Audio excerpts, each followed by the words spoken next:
Drinking and traveling often feel like a package deal. Wine tastings, poolside cocktails, toasts at every dinner. But what happens when you take alcohol out of the equation? Does the adventure disappear? Does the fun go with it? Today's guest says the opposite happened. When she let go of alcohol, her whole relationship with travel changed and got better. Sharper senses, deeper connections, more presence in the moments that actually matter. So if you've ever wondered what it looks like to explore the world clear-eyed and fully present, stick around. This episode might just change the way you pack your next suitcase. Welcome to Sober and Lit, the podcast for women who want to get sober, stay sober, and live a life that's way more lit than it ever was with wine. We're your hosts, Ruby and Susan, two alcohol freedom coaches keeping it real with stories, tools, and zero judgment. Whether you're sober curious or all in, you're in the right place. Let's feel lit, alcohol free. Welcome to the Sober and Lit podcast. I'm so excited to be here today on this hot summer day. And today we have an amazing guest. We have Darci Murray from Hooked Travel here with us. And we're so excited to have you, Darci. Hey, Darci. Well, I'm really excited to be here. Thanks for having me, ladies. Yeah. So let me just introduce you and I'll read your bio and then we will jump into your story and all the goodies that you have to share with us. So in December 2017, Darci gave up alcohol for good. What started as breaking free from an old coping mechanism turned into a full journey of self-discovery, one fueled by voices like Brene Brown, Tony Robbins, Mel Robbins, and Glennon Doyle. Letting go of alcohol reignited her love of travel and led her straight into a career as a travel agent. And now she helps clients create purposeful, unforgettable experiences, appreciating cultures, flavors, landscapes with clarity she never had before. And Darci believes that living alcohol-free is really about self-discovery. And that belief led her to create Hooked, a community that blends alcohol-free living, healthy habits, and purpose. Her message is simple. You don't have to be an alcoholic to choose not to drink. Hooked is for like-minded, alcohol-free people who love to travel. Yay! Yay! Yes. So I have known Darci for a while and I've followed her on Instagram and seen all the amazing places she goes. And I was just like, how do I get this career where I go and sample beautiful hotels and see what kind of mocktails and things they have for the alcohol-free community. And I was so excited to meet her and get to know her better through Sober in the City events. So we had a really good time in Colorado this past May, and I was really excited to invite you to be on the podcast because I really want to hear about your whole story. So just briefly tell us a teeny bit, like you're an OG way back in 2017. That's pretty awesome, and that was back before like the movement that we see now really started. So tell us a little about your alcohol-free journey. Well, Susan, it actually goes further back than 2017 because that is my second rodeo. So I had a first rodeo. Me too. Mine was in 2013. Me too. Most people do. Right? So I'm trying to think even when that would be. I guess if it would have been before my first son was born. He's 2005. So let's say I gave it up for the first time in 2003. Yeah. Okay. Yeah. Wow. Yeah. Yeah. So long time ago. Long time ago. Yeah. So I had all my 4 children. I have 4 boys. I'll repeat that. I have 4 boys. 4. Wow. And every time I open my fridge, it's very, very empty. I imagine. Yeah, so I had all my 4 boys in my first, what I always call a rodeo, because I think it's kind of cute and whatever. And when my 4th son was born, I decided that I was a rock star superhero. I was, a mom of these 4 boys, and I was scrapbooking. I was part of this association. I really had my head on my shoulders, and I was rocking motherhood. So I decided, hey, let's have a drink. Yeah. So I wasn't a rock star. Let's just like make that really clear. And I continued on that cycle for about 6 years. And then I finally gave it up for good in 2017. So good for you. Yeah. Well, congratulations. 8 years sober, then I drank for like 6-year hiatus, and now I'm at 8 again. So that, Hey, yeah. I want to right when the celebrate. Yeah. That was right when the mommy wine culture back in the early 2000s, yeah, was really big. And here you were, rocking it sober. And then I decided to not rock it sober. Yeah, and I was fully part of that wine mummy culture. We would have play dates and we would have our wine. Yep.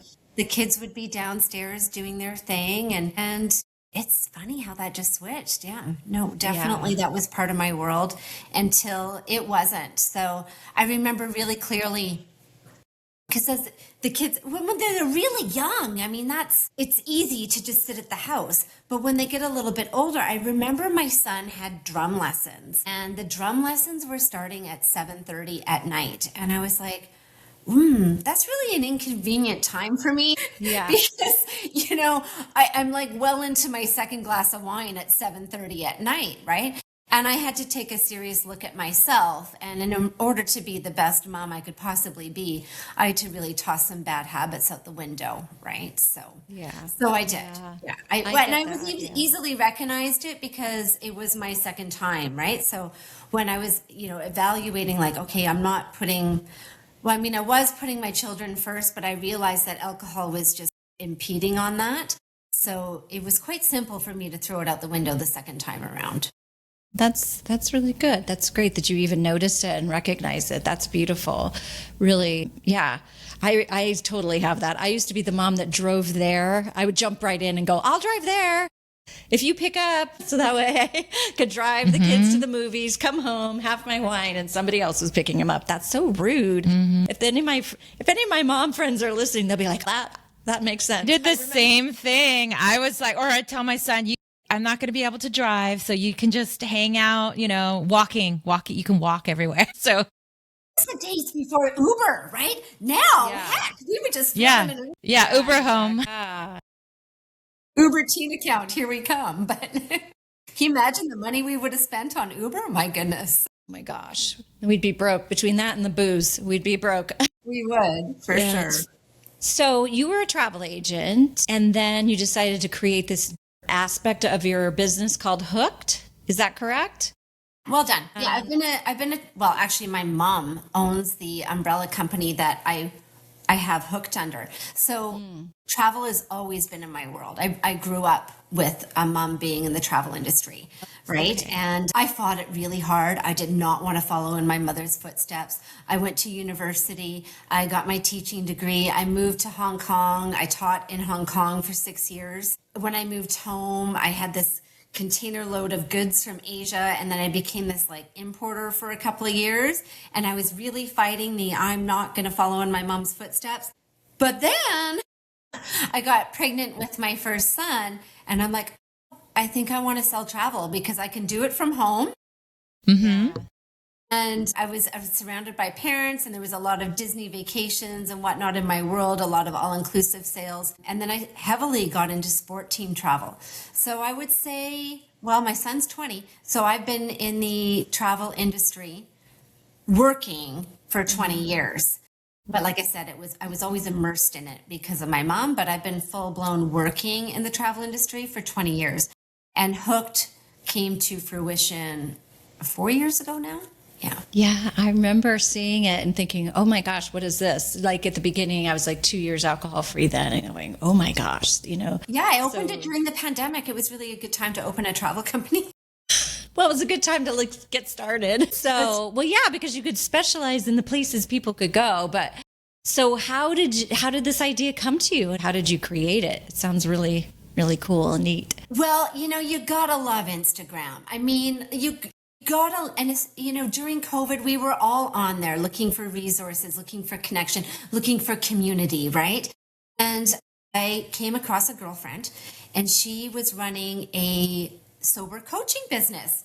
How about that, Susan? How about that? Do you know any sober coaches?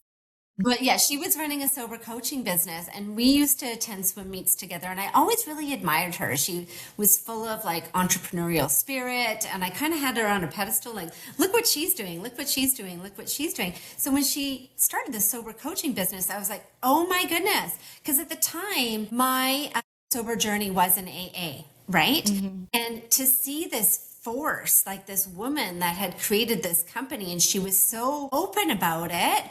And I was kind of doing my AA walk of shame, like, you know, hiding from meetings, parking my car really far away, putting my hoodie on, and, you know, going to it. I just didn't want to be associated with that word, you know, like that I was an alcoholic. It meant something that was wrong, right? In my mind.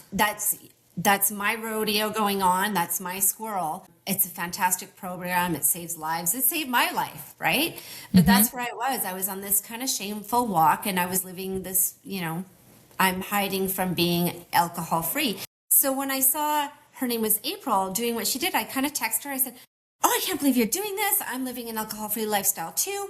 And we went out for coffee. We are at Starbucks, and, you know, she's like, "Well, you sell travel." And I'm like, yeah. She's like, "How's that going?" And I'm like, she's like, "Well, we should do a sober trip." And I was like, "Yeah, let's do a sober trip." And then she's like, "Well, we should invite some girls, like some females. I know lots of females that are sober." I'm like, "Yeah, we could do that." But I was single, and I was like, "Why would we only invite women?"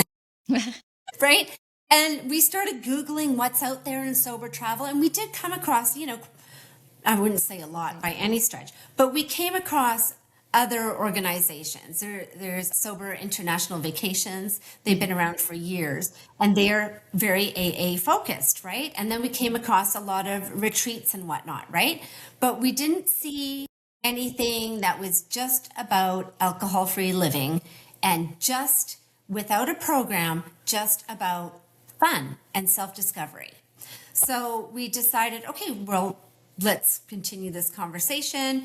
And literally the next day, we're like, okay, we're opening a company, started discussing names. And I love the company name Hooked. I loved Hooked Alcohol-Free Travels so much. I think it's Such a good name. Yeah. such a fantastic play on words, right? It's just great. What does it mean to you? Like, what does it inspire in you when you think of Hooked? How did you Well, come the up with that? opposite, right? Yes. It's like people think hooked, you're hooked on a substance, or, well, often people will think hooked on a substance or whatever. And it's the opposite. It's a hooked on healthy living. It's hooked on, hooked on travel. Hooked on travel. I love it. That's exactly the wording that a friend of my husband's used when he knows what I do. And he goes, yeah, well, I'm hooked. So yes, I love the play on words. And, Ruby and I kind of did that with living a lit life. Lit is usually used for when you're, drunk. Woo! Yeah, but we think that, you live a more lit life when you're alcohol free. So that's so cool that you have used a play on words like that. So now, as you've been, doing travel for alcohol free people, men and women, because I know some men come on your trips too, right? Mm-hmm. What do you see as you're working, in this industry that the travel industry gets wrong about non-drinkers and the way that we want to travel? I love that question so much. And I really got stumped with this because our first trip was to Iceland and I had 3 people join us, okay? And then we'd walked the walk, and our second trip was to Italy. And then I came up with this fabulous idea, like, I'm going to do a trip to Morocco. Morocco's already a non-drinking country.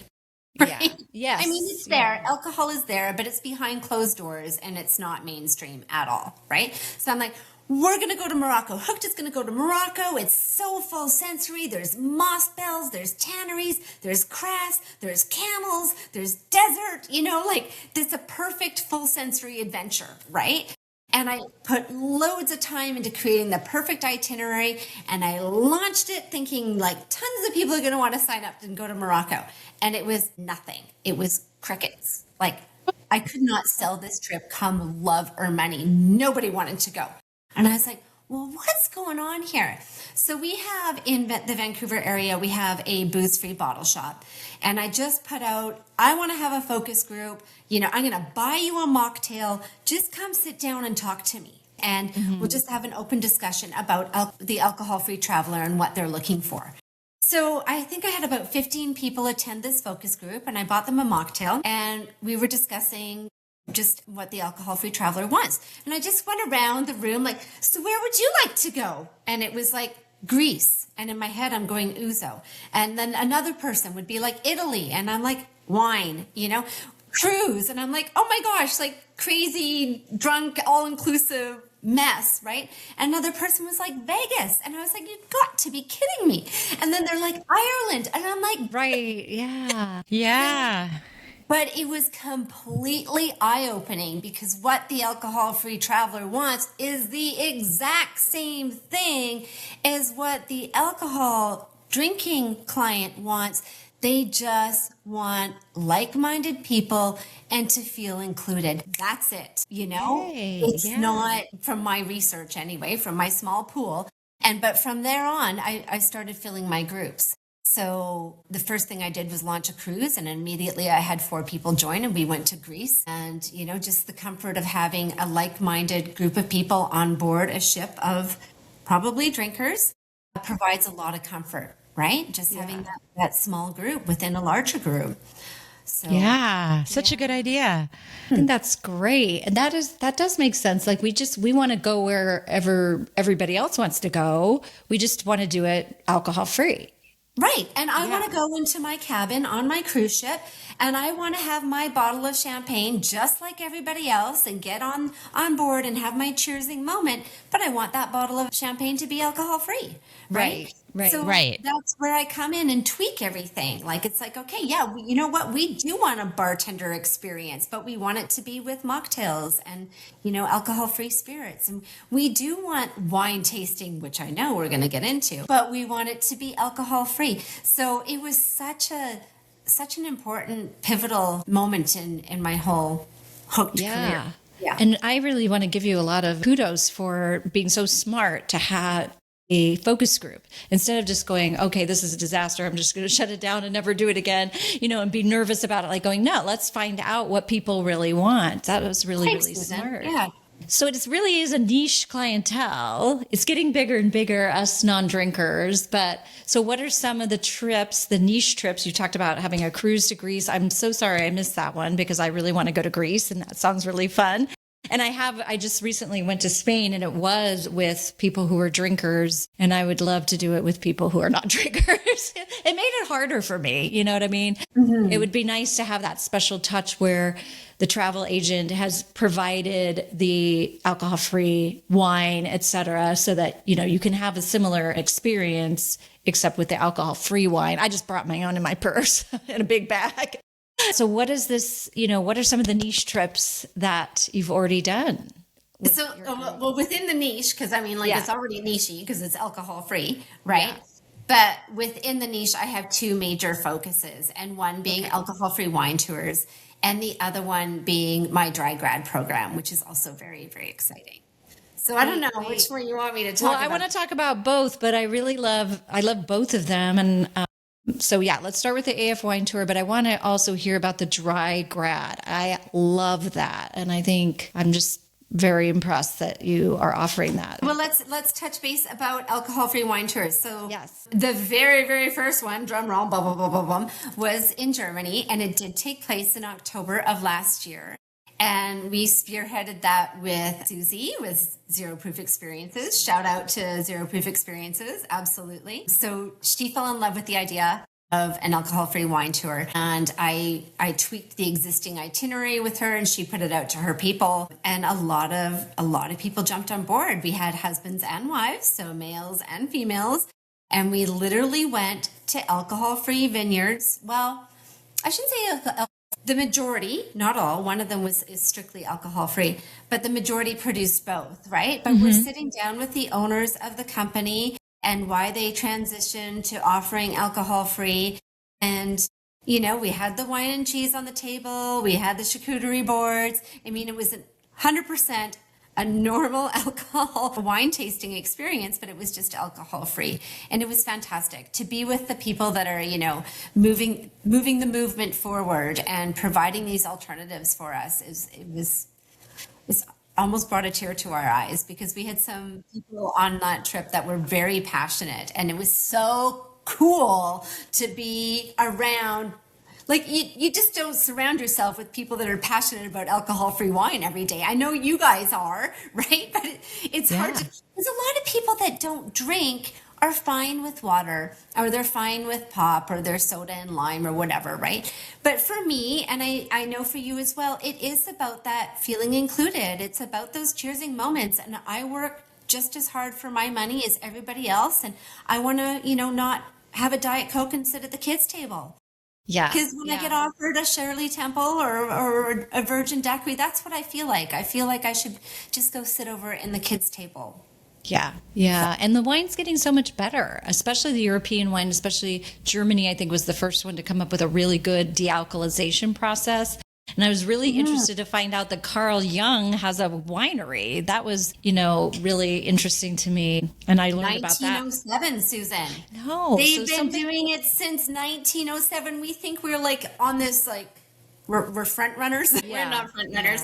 Yeah. He was a front runner in 1907.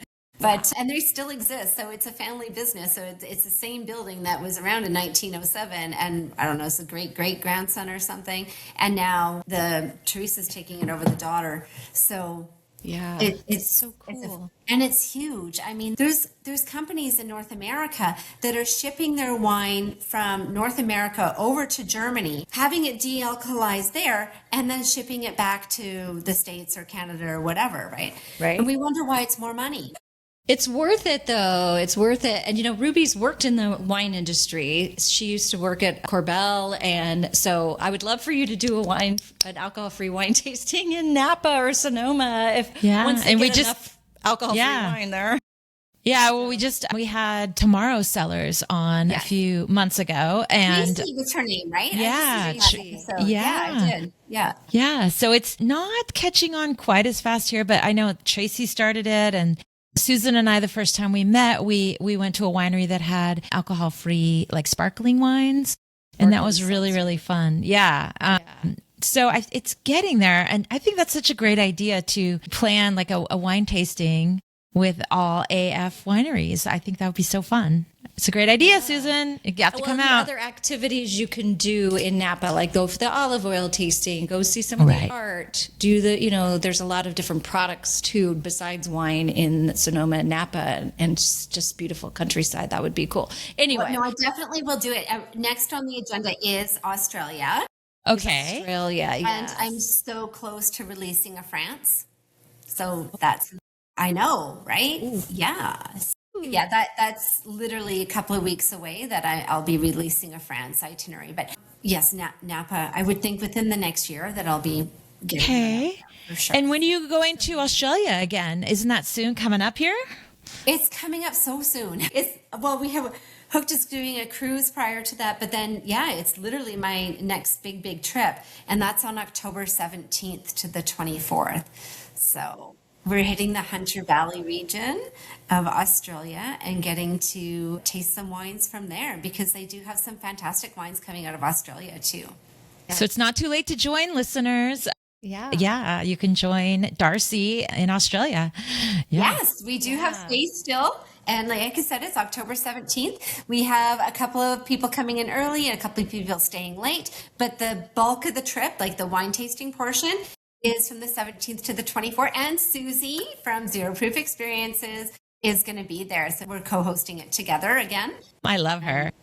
I know, right? It's so fun. Yeah. We're really excited. Yeah. How about people we have some listeners and friends that live in Australia. Would they be able to sign up for something like this? They wouldn't be traveling from outside of Australia, but traveling with you there? Yes, definitely. Of course. Just minus the hotel portion or whatever. We have one inquiry on that already, so we can. Well, that's great. Or even with a hotel, but if they're not like in the area of the Hunter Valley region, but they just wouldn't be flying there. Like I don't know, that just came up to me. I'm telling all my friends in Australia because it'd be a cool thing for them to do. That's so awesome. Yeah.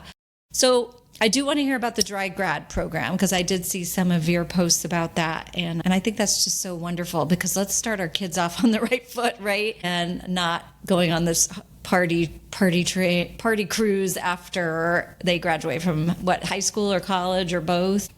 The grade 11 students and grade 12 students on the last trip. But I'll tell you the history to that of starting the Dry Grad program, because it's quite a cute story.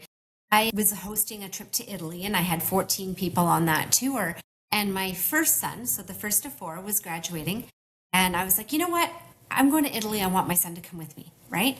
So I told my son, I'm like, your graduation present is you're going to Italy with me and 13 alcohol-free people. And I thought he would be like, oh my gosh, last thing I want to do is hang out with a bunch of alcohol-free people on a graduation trip with my mom. And he was really excited. So throw that thought process out of the window because he was really excited.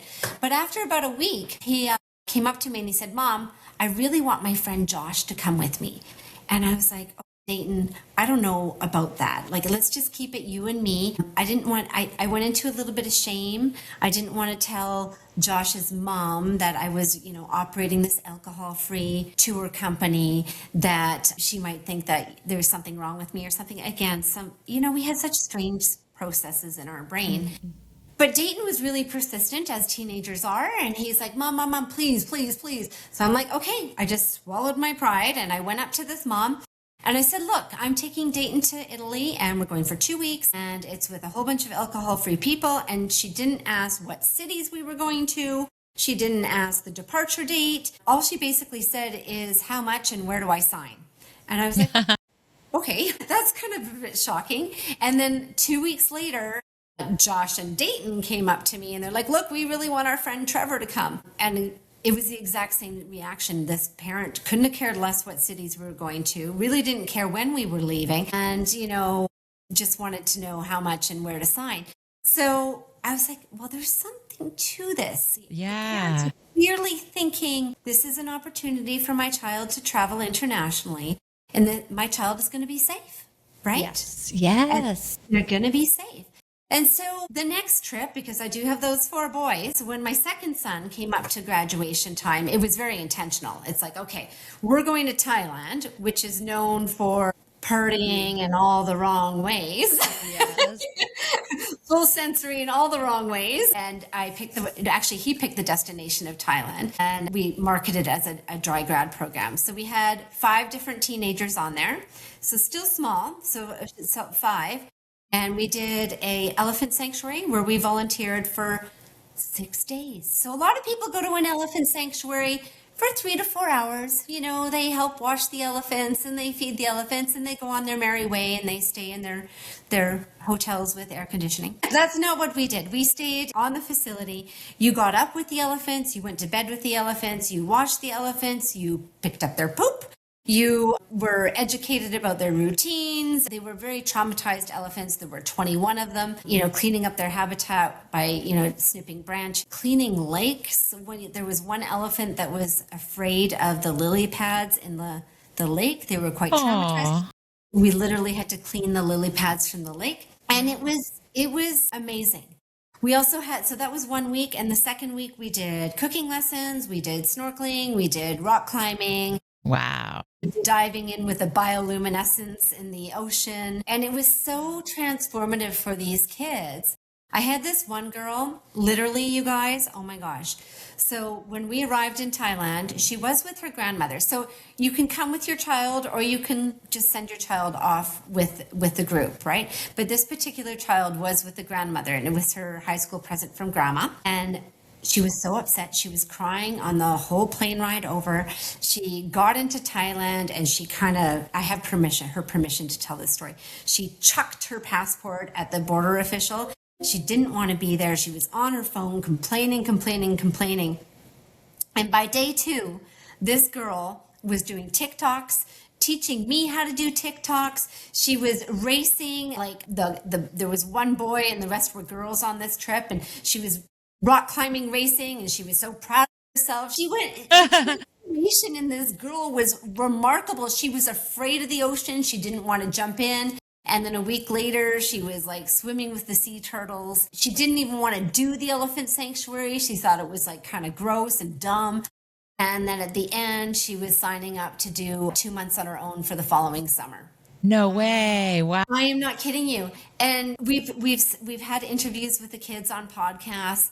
And one thing that really came out of it, which I find so profound to me, is somebody had said, you're teaching these kids how to have fun. You're teaching these kids how to travel and have fun without alcohol.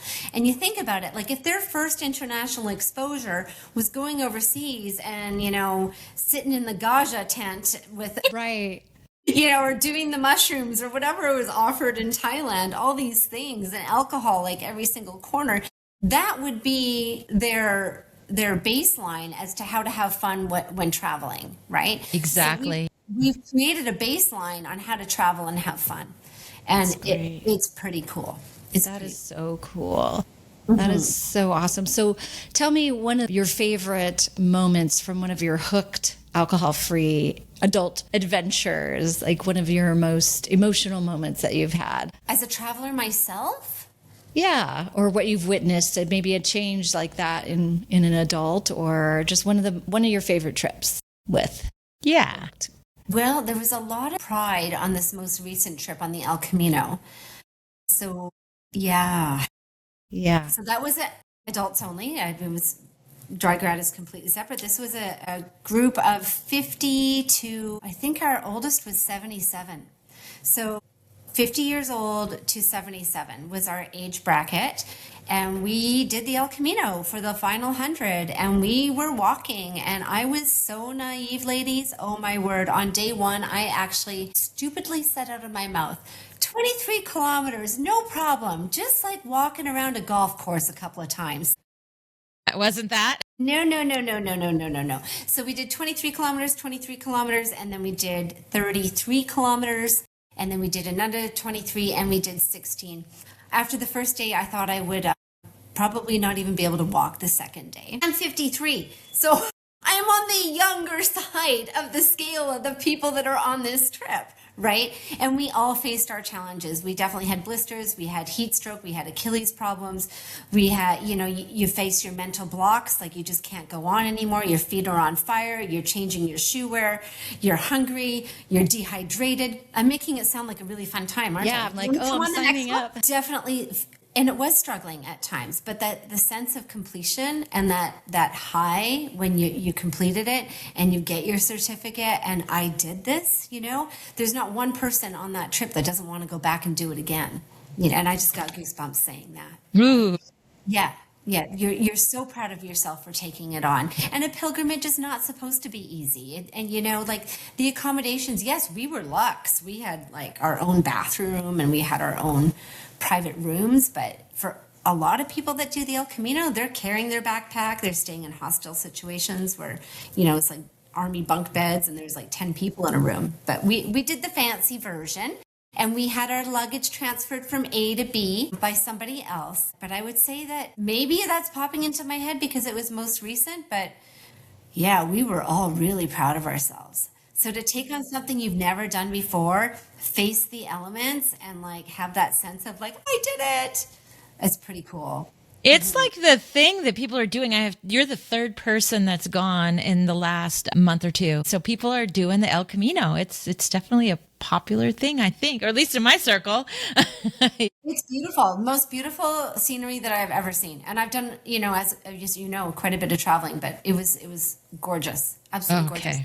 Yeah, you would be the person to judge because you have done quite a bit of traveling, and I wanted some sort of itinerary for Italy because I'm going there next summer, or at least ideas of where to find alcohol-free options. So, sure. Yeah.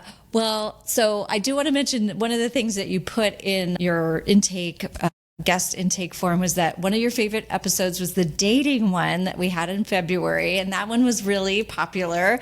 But I want to let you know that we have one more dating episode coming, and then we have the sober sexpert coming on the podcast to talk about intimacy, alcohol-free, and those are coming soon. Yeah, we are. There's more to come on that in that area because it is that travel and probably sex are the two biggest things that I think people grapple with. Alcohol-free relationships, dating, that kind of thing, right? Yeah. It's definitely challenging for sure. Yeah.